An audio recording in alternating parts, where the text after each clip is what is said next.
একটা बहुत ही শকিং দুর্ঘটনা বলতে গেলে। আহমেদাবাদ থেকে এই প্লেনটি লন্ডন যাচ্ছিল।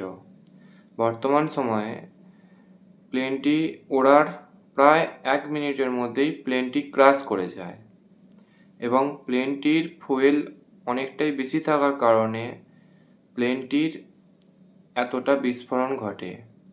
বর্তমানে 200-রও বেশি প্যাসেঞ্জার নিয়ে এই প্লেনটি যাতায়াত করছিল এবং তাদের বেশিরভাগ মানুষই মারা যায়।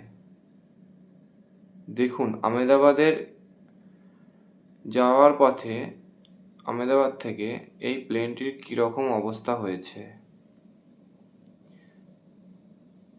দেখুন কি অবস্থা।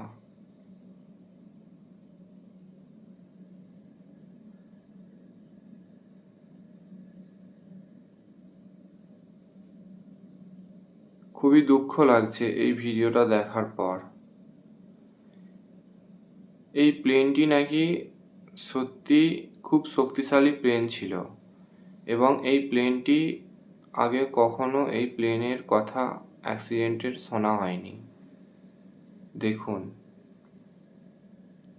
আর যে পাইলটটা প্লেনটি চালাচ্ছিল সে নাকি 2000-এরও বেশি ঘন্টা প্লেন চালিয়েছে। তার অনেকটাই এক্সপিরিয়েন্স ছিল, কিন্তু বর্তমান সময়ে সেই অ্যাক্সিডেন্টটা কীভাবে ঘটে এখনও পর্যন্ত জানা যায়নি। পরবর্তী সময় যদি কখনো আমি জানতে পারি অবশ্যই এটা নিয়ে একটি ভিডিও বানাবো।